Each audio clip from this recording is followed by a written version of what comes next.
coast where the pine trees sway. There's a new kind of catch that's here to stay. Invasive green crabs, they've come to invade, but we'll turn the tables and make them pay.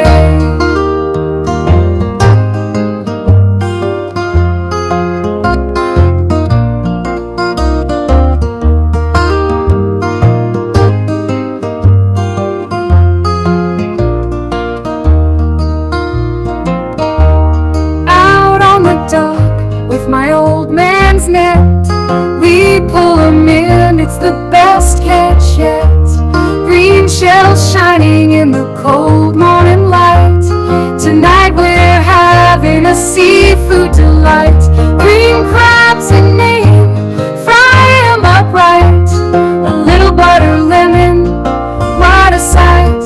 From the ocean blue to a hot iron pan, we're taking back our waters, doing what we can.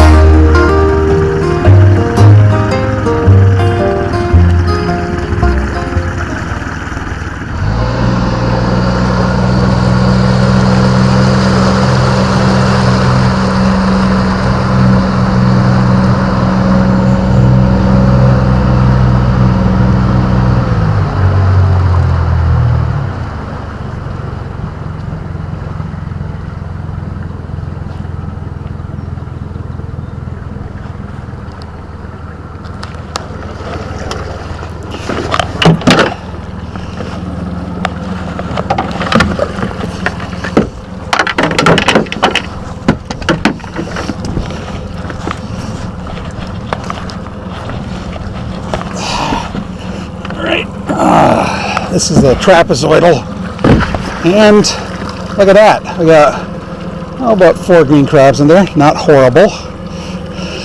Horrible would be skunked this time of year, like I just got. But look at these guys out of here. That guy's stuck up in there. Chill, bud. Going in the bucket. I don't know where the other one went to. See if I can coax him out with a knife without killing him. I don't know how he got up in there. That's pretty. Yeah. That was not good. He's probably dead. Had to run him through. Okay. That's a male, by the way. We'll take a look at that in a minute. But yeah, this is a trapezoidal, as they call us, a trapezoidal green crab trap, because of the shape. Makes it a little bit easier for them to crawl up on the side. These are small for sure.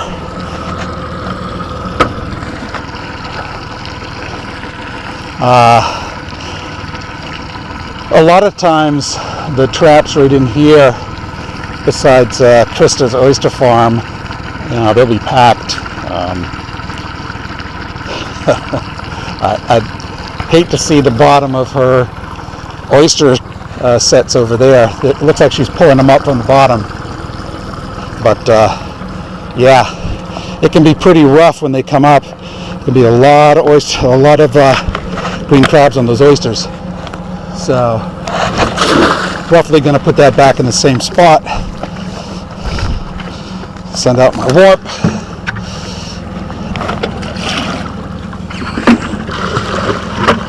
Actually just going to dump them in that bucket because I'm not going to have enough of them to really make a difference.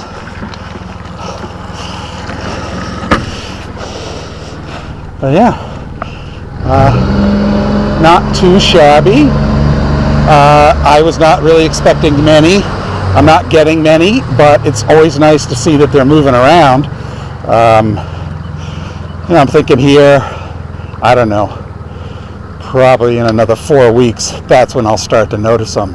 And hopefully I'll have some of you out here on the water with me. Online. I need to figure out how to rig a table here to put all this stuff on, because pain in the ass bending over and picking it up when I don't have to. I'm hauling out all the traps by hand, though I am working on, and there's one.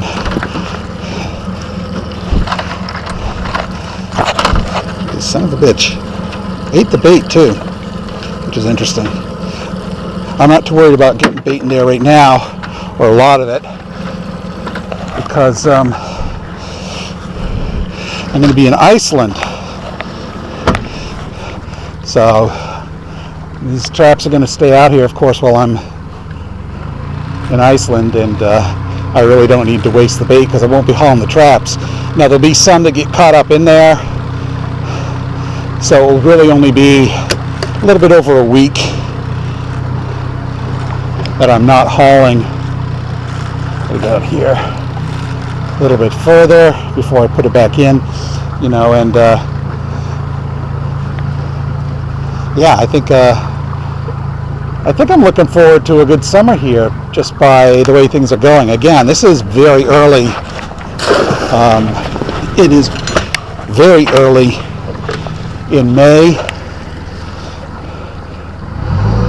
and usually I don't see any green crabs. They're really not moving yet. So the fact that they are right now, that is encouraging to me. You know, it's when you see, you know, a couple dozen, your traps half full, that things start to get exciting. But the water has to warm up for them. For most crustaceans, crabs, lobster, you know, any decapod, the waters need to warm up a bit for them to get going.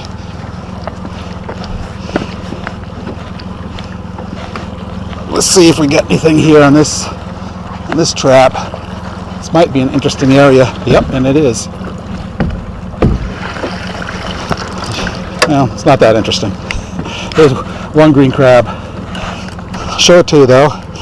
The interesting part about this one is this is a female. So it's a small female. I bet you she's loaded with eggs on the inside. She hasn't dropped them yet, but I bet when I open her up, there'll be eggs in there. So usually in this area, you know, I'd have at least a dozen or two green crabs. So it's clearly very early. But, you know, if I'm catching some green crabs, it means obviously that they're here. I don't think that they would not be here. Because they're green crabs, they're everywhere. But it's just a matter of finding out where they're hiding. And this is usually a pretty good spot right here, so I'm gonna dump this pot back in.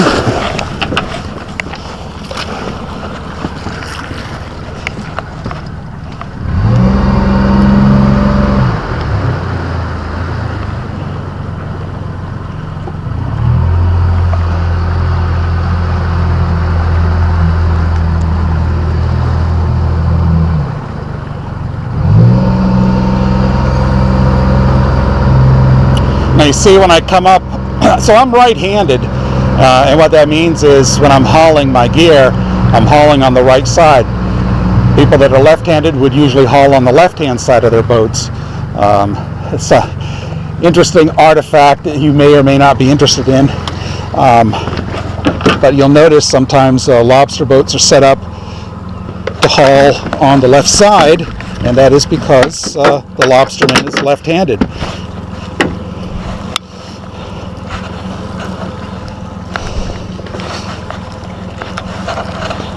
Let's see what we got here. Oh, I got a few more in there.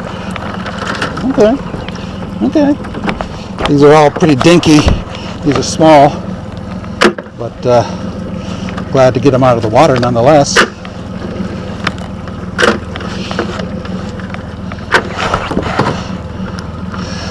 So that's good.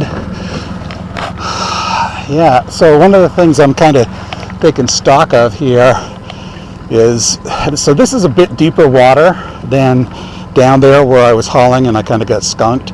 So I think I'm finding the crabs a little bit further out right now. So that's just something that I'll keep in mind as I'm setting gear here.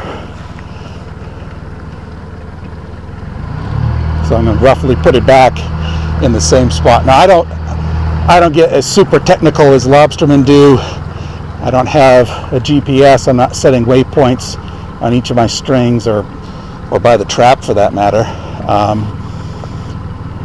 Even though it's pretty foggy here, the West Keg is only so big, so it's not hard to figure stuff out. Yep, and I see some other interesting news or good news down there. There is a round buoy, and that is my crate mooring. So that's where I put my crates. It's all muddy. This bottom in here is muddy. The bottom up there, it's much more gravelly. So I have a particular kind of anchor. It's a mushroom anchor on that mooring right there for my crates, and it kind of leans over, and the mushroom end of it digs into the mud, and it holds really, really good, because the current in here can get pretty strong. I'm going real slow right now because I'm still getting a feel for this boat. But yeah, having that grab bar clearly makes a difference for me. So I'm super excited that I got it set up. I don't need a lot. I'm not putting a lot of weight on it, just to kind of keep my balance until I get a feel for the throttle and how she takes off. Yeah, a few more green crabs in here, all right. Not big ones, but they're in there. I don't know. That one's not bad. It's a male.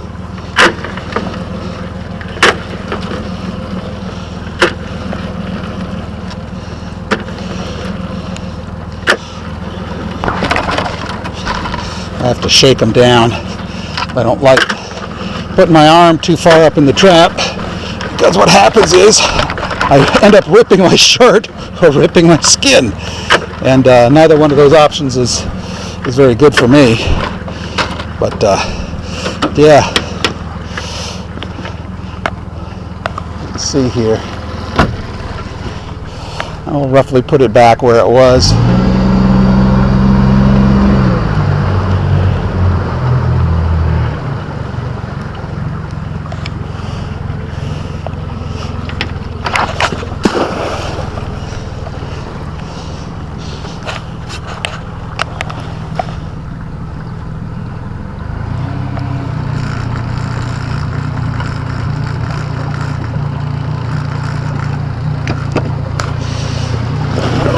My knife! Keep dropping my knife. I have an issue with my compass. I really don't need it, but for some reason all the fluid drained out of it. So I got to figure out what happened there. I don't know if I cracked it somehow when I was setting things up, but yeah, I got to take a look at that for sure. So these buoys moved around a bit. That was set right here. That one, the one further down, I had it further down, so it's been pulled by the tide a little bit. I'm going to see if I can't untangle that mooring right there, the mooring line on it rather, because that's what I tie off my crab crates onto, just to keep them out of the channel and keep a good water flow on the crabs. Yeah, that's not unusual to see happen. And I have green crabs in there. So excellent. Again, these are all kind of further out in the water for some reason. They're all quite small, which is probably a good thing.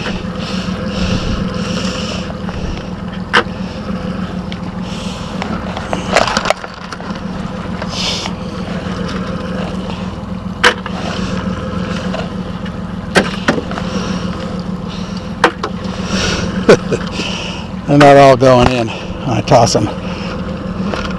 So this is not a bad spot. So I'm going to roughly keep it in this area, move it a little bit.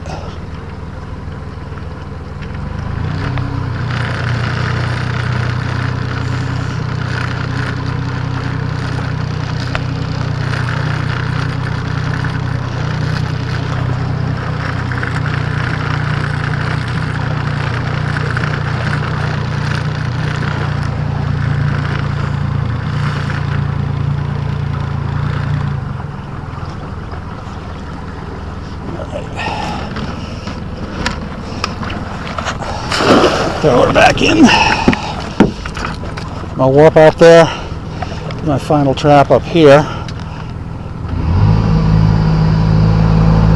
Haul that and then figure out if I can finagle that thing around a little bit and untangle it.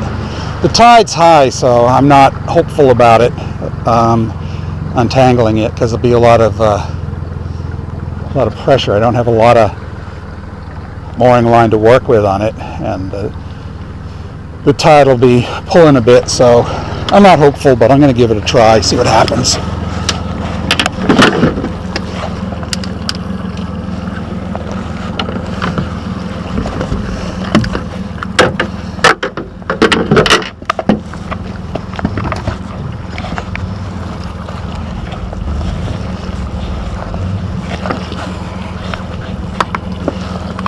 Right up. Like I said, I'm finding them a little deeper than usual. That's okay. I don't care where I find them, as long as I find them. And here's another female right there. This is actually, for this time of year, an excellent number of green crabs. You usually do not get this many, or I don't. So, fairly big male, not that big, but fairly. So I'll be looking at some of these to see if any of them are getting ready to molt. Oh, that one has a female that's already dropped her eggs. So, yep, it's that time of the year. They're dropping eggs, all right. I want to see an even smaller one there. That one's a bitty one, but he will not go back in the water. It's not his option. None of them do. So once I catch a green crab, there's one that's hiding there. Several. When I catch green crabs, none of them go back in the water. Not alive, anyway. Sometimes I use them for bait right off the boat. But yeah, I don't mess around with these things. I don't want them to frig things up any more than they already have. So once they're caught, that's it, they're caught. Jeez, all kinds of green crabs in that bait bag. He does not want to let go, but